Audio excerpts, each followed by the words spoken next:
Hi hello ನಮಸ್ತೆ ಗೆಳೆಯರೆ, ನಿಮ್ಮ ಅಗ್ರಿಟೆಕ್ ಕನ್ನಡ ಚಾನಲ್ಗೆ ಸ್ವಾಗತ ಸುಸ್ವಾಗತ. ಇಂದಿನ ಈ ವಿಡಿಯೋದಲ್ಲಿ ಬಂದು ಏನಪ್ಪಾ ಮಾಹಿತಿ ಕೊಡಕ್ ಬಂದಿದ್ದೀನಿ ಅಂತ ಹೇಳಿದ್ರೆ, ಇಲ್ಲಿ ನೋಡ್ತಿರ್ಬೋದು ನೀವು ಬೀನ್ಸ್ ಬೆಳೆ ಬಗ್ಗೆ ಇರುತ್ತೆ ಮಾಹಿತಿ. ಸೊ ಬೀನ್ಸ್ ಬೆಳೆ ವಿಚಾರಕ್ಕೆ ಬಂದಾಗ ಈಗ ಬೇಸಿಗೆದಲ್ಲಿ ಮತ್ತೆ ಸ್ವಲ್ಪ ಮಳೆಗಳು ಸ್ವಲ್ಪ ಯಥೇಚ್ಛವಾಗಿ ಆಯ್ತು, ಮತ್ತೆ ಬಿಸಿ ಬಂತು, ಮತ್ತೆ ಈಗ ಗಾಳಿ ವಾತಾವರಣ. ಈ ಟೈಮಲ್ಲಿ ಬಂದು ಫ್ಲವರ್ ಡ್ರಾಪ್ ಅನ್ನೋದು ಜಾಸ್ತಿ ಇರುತ್ತೆ, ಗಿಡದ ಬೆಳವಣಿಗೆ ಅನ್ನೋದು ಕುಂಠಿತವಾಗಿರ್ತದೆ. ಬಟ್ ಆದ್ರೆ ಇಲ್ಲೊಂದು ಪ್ರೋಗ್ರೆಸಿವ್ ಫಾರ್ಮರ್ ಬಂದು ಒಂದು ಲೆಕ್ಕಾಚಾರಕ್ಕೆ ಬೆಳೆನ ನೀಟಾಗಿ ಇಟ್ಕೊಂಡಿರ್ತಾರೆ. ಸೊ ಇದ್ರ ಬಗ್ಗೆ ಯಾವ ತಳಿನ ಮಾಡಿದ್ದಾರೆ ಮತ್ತೆ ಏನೆಲ್ಲ ಪ್ರಿಕಾಷನ್ಸ್ ತಗೊಂಡಿದ್ದಾರೆ ಬೆಳೆ ಮಾಡ್ಲಿಕ್ಕೆ ಅಂತ ಹೇಳ್ಬಿಟ್ಟು ರೈತರ ಮುಖಾಂತರನೇ ತಿಳ್ಕೊಳ್ಳೋಣ.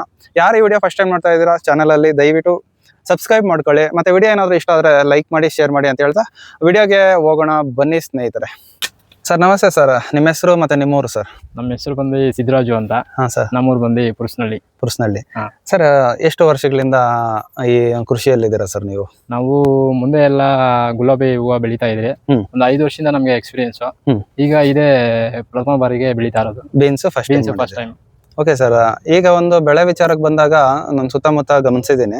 ಸೊ ಅಷ್ಟೊಂದಾಗಿ ಹೆವಿಯಾಗಿ ಬೆಳೆಗಳು ನನ್ನ ಕಾಣೆ ಎಲ್ಲ ಒಂದು 100 ತೋಟ ತಗೊಂಡ್ರೆ ಒಂದು 10 ತೋಟ ಇಷ್ಟು ಮಾತ್ರ ಇರುತ್ತೆ. ಇನ್ನು ಉಳಿದಿದ್ದೆಲ್ಲ ಅಷ್ಟಕ್ಕಷ್ಟೇ ಇರ್ತದೆ. ಸೊ ಇನ್ನ ಈ ಬೆಳೆನ ಮಾಡ್ಲಿಕ್ಕೆ ಏನೆಲ್ಲ ಸ್ಟೆಪ್ಸ್ ತಗೊಂಡಿರ್ತೀರಾ ಅಂತ ಒಂದ್ ಸ್ವಲ್ಪ ಮಾಹಿತಿ ಕೇಳ್ತೀರಿ. ಒಂದ್ ಸ್ವಲ್ಪ ನಿಮ್ ಕಡೆಯಿಂದ ಮಾಹಿತಿ ಕೊಡಿ. ಈಗ ಮೊದಲನೇ ವಿಚಾರ ಬಂದಾಗ ಎಲ್ಲದಕ್ಕೂ ಈಗ ಒಂದು ಬಿಲ್ಡಿಂಗ್ ಮಾಡ್ಬೇಕಂತ ಹೇಳಿದ್ರೆ ಒಂದು ಬೇಸ್ಮೆಂಟ್ ಮುಖ್ಯ ಆಗುತ್ತೆ. ಸೊ ಇನ್ನ ಈ ಕೃಷಿಯಲ್ಲಿ ವಿಚಾರಕ್ಕೆ ಬಂದಾಗ ಬೇಸ್ಮೆಂಟ್ ಅನ್ನೋದು ಬಂದು ನೆಲದ ತಯಾರಿ. ಸೊ ಏನೇನು ಕೊಟ್ಟಿದ್ದೀರಾ ಸರ್ ಗೊಬ್ಬರಗಳು? ನಾವು ಬಂದು ಒಂದು ಮಾಮೂಲಿ ನಾಟಿ ಸಗಣಿ ಗೊಬ್ಬರ ಕೊಟ್ಟಿದ್ರಿ, ಆಮೇಲೆ ಕೋಳಿ ಗೊಬ್ಬರ ಕೊಟ್ಟಿದ್ರಿ ಒಂದ್ 2 ಲೋಡು. ಸಗಣಿ ಗೊಬ್ಬರ ಎಷ್ಟು ಕೊಟ್ಟಿದ್ದೀರಾ? ಸಗಣಿ ಗೊಬ್ಬರ ಬಂದು ಒಂದು 6 ಲೋಡು. ಸರ್ ಎಷ್ಟು ವಿಸ್ತೀರ್ಣ ಬರುತ್ತೆ? ವಿಸ್ತೀರ್ಣ ಬಂದು ಇದು ಒಂದು ಮುಕ್ಕಾಲ್ ಎಕರೆ ಬರುತ್ತೆ, ಇಲ್ಲ 1 ಎಕರೆ ಬರುತ್ತೆ. ಮುಕ್ಕಾಲ್ ಎಕರೆ. ಓಕೆ, ಈಗ ಇದಕ್ಕೆ ಬಂದು ಒಂದು 6 ಲೋಡು ಸಗಣಿ ಗೊಬ್ಬರ ಕೊಟ್ಟಿ, 2 ಲೋಡು ಕೋಳಿ ಗೊಬ್ಬರ ಕೊಟ್ಟಿದ್ದಾರೆ ಸರ್. ಓಕೆ ಸರ್, ಇದೆಲ್ಲ ಬಂದು ಒಂದು ಗೊಬ್ಬರದ ವಿಚಾರ ಆಯ್ತು.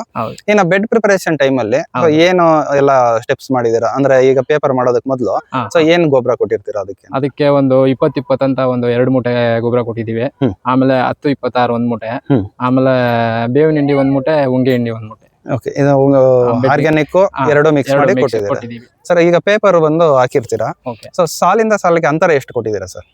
ಒಂದು 5 ಅಡಿ ಇದೆ. 5 ಅಡಿ ಇದೆ. ಓಕೆ ಸರ್, ಈಗ ಮಲ್ಚಿಂಗ್ ವಿಚಾರಕ್ಕೆ ಬರೋಣ. ಈ ಕೆಲವೊಬ್ರು ಏನಪ್ಪಾ ಅಂತ ಹೇಳಿದ್ರೆ ಮಲ್ಚಿಂಗ್ ಹಾಕೋದ್ರಿಂದ ಏನಕ್ಕೆ ಅಷ್ಟು ಖರ್ಚು ಮಾಡೋದು ಅಂತ ಹೇಳ್ಬಿಟ್ಟು ಎಲ್ಲ ಕೆಲವೊಬ್ರು ಹೇಳ್ತಾರೆ. ಸೊ ಇದ್ರಲ್ಲಿ ನಿಮ್ಮ ಅಭಿಪ್ರಾಯ ಏನ್ ಸರ್? ಮಲ್ಚಿಂಗ್ ಹಾಕ್ದಿರಾ ಬೆಳಿಬೋದ ಈ ತರ ಬೆಳೆನ?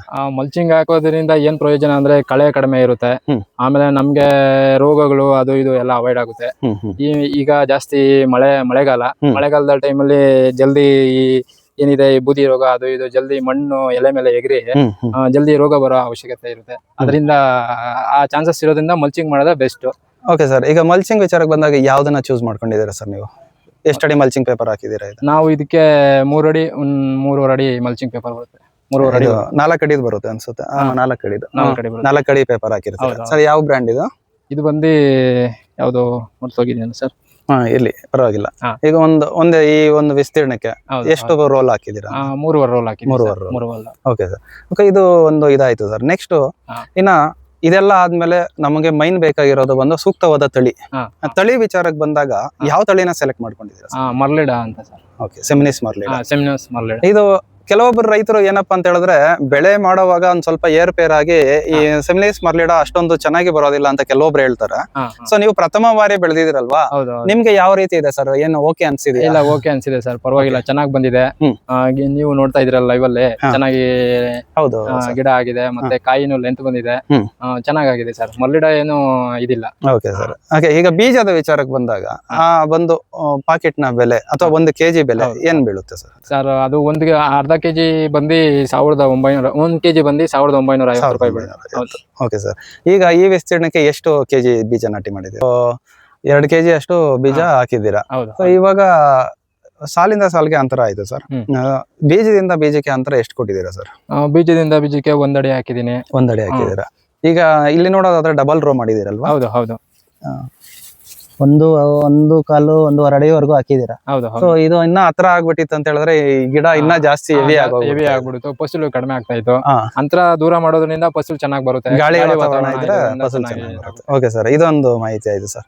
ಇದಾದ ನಂತರ ಈಗ ಬೀಜ ಮಾಡಿಸೋ ಟೈಮಲ್ಲಿ ಈ ವರ್ಷ ಬಂದು ಸುಮಾರು ಜನ ಎಡವಿದ್ದಾರೆ, ಹೌದು ಅದ್ರಲ್ಲಿ ನಾನು ಒಬ್ಬ. ಹೌದು. ಸರಿಯಾಗಿ ಬೀಜ ಮಳ್ಸಕ್ ಆಗ್ಲಿಲ್ಲ. ಸೊ ನಾನು ಬಂದು ಬೇರೆ ತಳಿ ಸೆಲೆಕ್ಟ್ ಮಾಡ್ಕೊಂಡಿದ್ದೆ. ಸೊ ಇದ್ರಲ್ಲಿ ನಿಮ್ಗೆ ಏನಾದ್ರು ಬೀಜ ಹೋಗಿದ್ದು ಏನಾದ್ರು ತೊಂದ್ರೆ ಆಯ್ತು? ಹೋಗಿತ್ತು ಸರ್, ಹೋಗಿತ್ತು. ಸೆಕೆಂಡ್ ಟೈಮ್ ಇದ್ ಮಾಡಿದೆ. ಆಮೇಲೆ ಏನು ಇಲ್ಲ, ಮಳ್ಸೋ ಟೈಮಲ್ಲಿ ಸ್ವಲ್ಪ ತೇವಾಂಶ ಜಾಸ್ತಿ ಮಾಡಬಾರ್ದು ಬೆಡ್ಡಲ್ಲಿ. ಸ್ವಲ್ಪ ನೋಡ್ಕೊಂಡು ನೀರು ಅವಾಗ ಬಿಟ್ಕೊಂಡು ಇದ್ ಮಾಡ್ಕೊಂಡ್ರೆ ಪರವಾಗಿಲ್ಲ ಸರ್, ಚೆನ್ನಾಗಿ ಬೆಳೆ. ತೇವಾಂಶ ಜಾಸ್ತಿ ಕೊಡಬಾರ್ದು ಮಳ್ಸೋ ಟೈಮಲ್ಲಿ. ಓಕೆ, ಇದೊಂದು ಮುಖ್ಯವಾದ ವಿಚಾರ. ಇದಾದ ಮೇಲೆ ಸರ್, ಈಗ ಒಂದು ಪ್ರಾಥಮಿಕ ಹಂತದಲ್ಲಿ ಇದಕ್ಕೆ ಏನು ಗೊಬ್ಬರ ಕೊಟ್ರಿ ಅಂತ ಹೇಳ್ತೀರಾ? ಮೊದಲ ಅಲ್ಲ, ಈಗ ಪ್ರಾಥಮಿಕ ಸ್ಟಾರ್ಟಿಂಗ್ ಅಲ್ಲಿ ಈಗ ಬೆಳವಣಿಗೆ ಹಂತಕ್ಕೆ ಏನೇನ್ ಗೊಬ್ಬರ ಕೊಟ್ರಿ ಸರ್? ಅದು ಬಂದು ಟ್ರೈಸಲ್ ಅನ್ಬಿಟ್ಟು ಒಂದು ಮೈಕ್ರೋ ನ್ಯೂಟ್ರಿಯೆಂಟ್ಸ್ ಅಂತ ಬಂತು. ಟಾಟಾ ಟ್ರೈಸಾಲ್ ಅದು ಕೊಟ್ಟಿದ್ದೀನಿ. ಆಮೇಲೆ 13-0-45 ಕೊಟ್ಟಿದ್ದೀನಿ. ಆಮೇಲೆ ಬೋರನ್ CN ಕೊಟ್ಟಿದ್ದೀನಿ. ಇಷ್ಟು ಕೊಟ್ಟಿದ್ದೀನಿ ಸರ್. ಇನ್ನ ಇವೆಲ್ಲ ಬಂದು ಡ್ರಿಪ್ ಗೊಬ್ಬರಗಳು, ಮೈಕ್ರೋ ನ್ಯೂಟ್ರಿಯೆಂಟ್ಸ್ ಗೊಬ್ಬರ ಮತ್ತೆ ಬೋರಾನ್. ಸೊ ಇದನ್ನ ಕೊಟ್ಟಿರ್ತೀರಾ. ಸೊ ಈ ಬೋರಾನ್ ಕೊಡೋದ್ರಿಂದ ತುಂಬಾನೇ ಹೆಲ್ಪ್ ಆಗುತ್ತೆ. ಹೂವು ಉದುರೋದೆಲ್ಲ ಹತೋಟಿಯಲ್ಲಿ ಇರುತ್ತೆ. ಓಕೆ, ಇದಾದ ಮೇಲೆ ಸರ್, ಈಗ ರೋಗಗಳ ವಿಚಾರಕ್ಕೆ ಬಂದಾಗ, ಈಗ ನೀವು ಬೆಳೆ ಸ್ಟಾರ್ಟ್ ಮಾಡಿದಾಗ ಒಂದ್ ಸ್ವಲ್ಪ ಬಿಸಿಲಿತ್ತು, ಅದಾದ್ಮೇಲೆ ಮಳೆ ಬಂತು, ಮತ್ತೆ ಬಿಸಿಲು ಬಂತು, ಮತ್ತೆ ಈಗ ಮಳೆ ಮೋಡ ಗಾಳಿ. ಈಗ ಬಂದು ರೋಗ ಅಷ್ಟೊಂದಾಗಿ ಏನು ಕಾಣೆ, ಸೊ ಟ್ರಿಪ್ಸ್ ಅಷ್ಟೊಂದಿಲ್ಲ. ಸೊ ಯಾವ ರೀತಿ, ಎಷ್ಟು ದಿನಕ್ಕೆ ಒಂದೊಂದು ಸ್ಪ್ರೇ ಕೊಡ್ತಿದ್ರಿ? ನಾವು ರೋಗ ಇರ್ಬೇಕಾದ್ರೆ 5 ಡೇಸ್ಗೆ ಆತರ ಕೊಡ್ತಾ ಇದ್ವಿ. ರೋಗ ಕಡಿಮೆ ಇರ್ಬೇಕಾದ್ರೆ 6 days to 7 days ಆತರ ಇದ್ ಮಾಡ್ತಾ ಇದ್ವಿ, ಅಪ್ಲೈ ಮಾಡ್ತಾ ಇದ್ವಿ. ಓಕೆ, ಒಳ್ಳೆ ಕೆಲಸ ಮಾಡಿದ್ರಿ ಸರ್. ಮತ್ತೆ ಈ ರೋಗ ಬಂದ್ರೆ ಏನು ಬರುತ್ತೆ ಸರ್? ಇದಕ್ಕೆ ಬಂದ್ರೆ ಇದು ಕಾಫಿ ರೋಗ ಅಂತ ಬರುತ್ತೆ. Coffee Rust. ಸೊ ಅದನ್ನ ಏನಾದ್ರು ಒಂದು ಕೆಮಿಕಲ್ ಮ್ಯಾಟ್ಚೂರಿ ಅಂತ ಒಂದು ಬರುತ್ತೆ. ಮ್ಯಾಟ್ಚೂರಿ ಕಾಫಿ ರೋಗಕ್ಕೆ ಒಳ್ಳೆ ಹೆಲ್ಪ್ ಮಾಡುತ್ತೆ ಇದಕ್ಕೆ. Okay sir. ಅದಾದ್ಮೇಲೆ ಆಮೇಲೆ ಚಿಕ್ಕ ಗಿಡದಲ್ಲಿ ರಂಗೋಲಿ ಅಂತ ಬರುತ್ತೆ.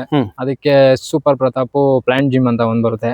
ಅದು ಒಳ್ಳೆ ಹೆಲ್ಪ್ ಮಾಡುತ್ತೆ ಸರ್. ಮೊದಲಂದ್ರೆ ತುಂಬಾನೇ ಉಪಯುಕ್ತ ಆಗಿರುತ್ತೆ. ಯಾಕಂತ ಹೇಳಿದ್ರೆ ಕೆಲವೊಬ್ಬ ರೈತರಿಗೆ ಗೊತ್ತಿರೋದಿಲ್ಲ, ಈ ರೋಗನ ಐಡೆಂಟಿಫೈ ಮಾಡೋದ್ರಲ್ಲಿ ಎಡುತ್ತಾರೆ. ಸೊ ಆ ಟೈಮಲ್ಲಿ ಬಂದು ತುಂಬಾನೇ ಹಾಳು ಮಾಡ್ಕೊಂತಾರೆ ಗಿಡನ.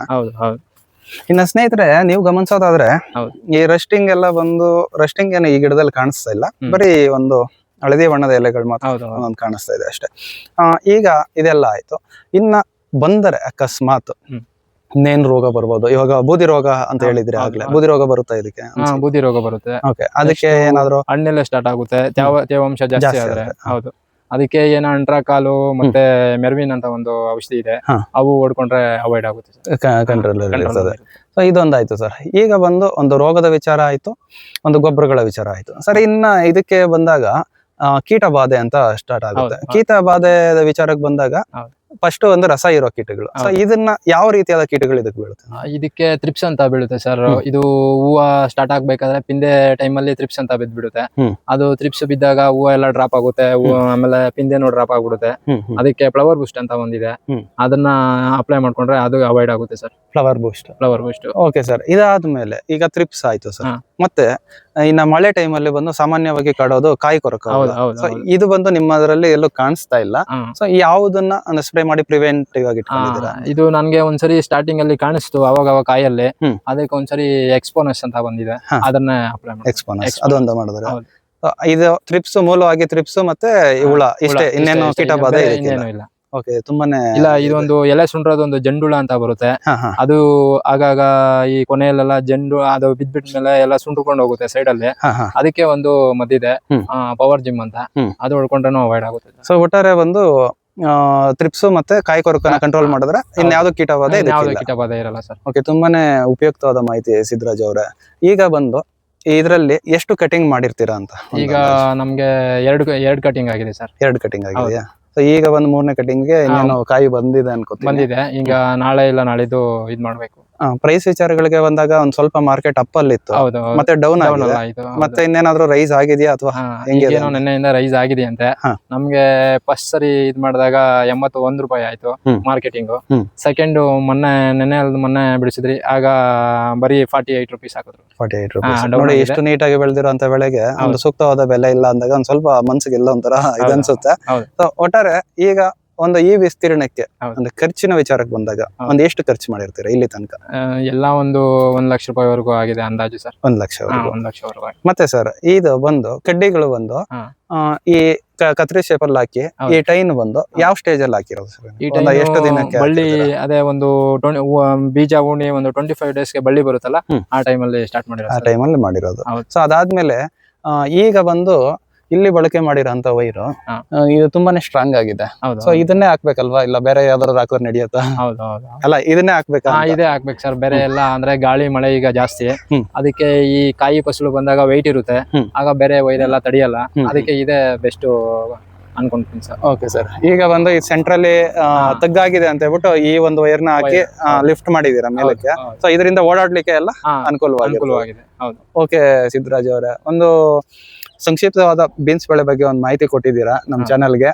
ಸೊ ನಿಮ್ಗೆ ನಮ್ಮ ಚಾನಲ್ ಕಡೆಯಿಂದ ಒಂದು ಧನ್ಯವಾದಗಳು. ಮತ್ತೆ ನಿಮ್ಮ ಹಾರ್ವೆಸ್ಟಿಂಗ್ ಎಲ್ಲ ಚೆನ್ನಾಗಿ ನಡೀಲಿ, ಮತ್ತೆ ನಿಮ್ಮ ಪ್ರೈಸ್ ಒಂದ್ ಸ್ವಲ್ಪ ರೈಸ್ ಆಗ್ಲಿ ಅಂತ ಕೇಳ್ಕೊಂತ ಈ ವಿಡಿಯೋ ಇಲ್ಲಿ ಮುಗಿಸ್ತಾ ಇದ್ದೀನಿ. ಧನ್ಯವಾದಗಳು. ಧನ್ಯವಾದಗಳು ಸರ್.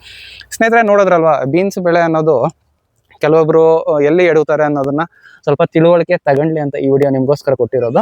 ಸೊ ಈ ವಿಡಿಯೋ ಏನಾದ್ರು ನಿಮ್ಗೆ ಇಷ್ಟ ಆಗಿದ್ರೆ ದಯವಿಟ್ಟು ಗೊತ್ತಲ್ವಾ, ಚಾನಲ್ನ ಸಬ್ಸ್ಕ್ರೈಬ್ ಮಾಡ್ಕೊಳ್ಳಿ, ವಿಡಿಯೋಸ್ನ ಆದಷ್ಟು ಲೈಕ್ ಮಾಡಿ, ಶೇರ್ ಮಾಡಿ.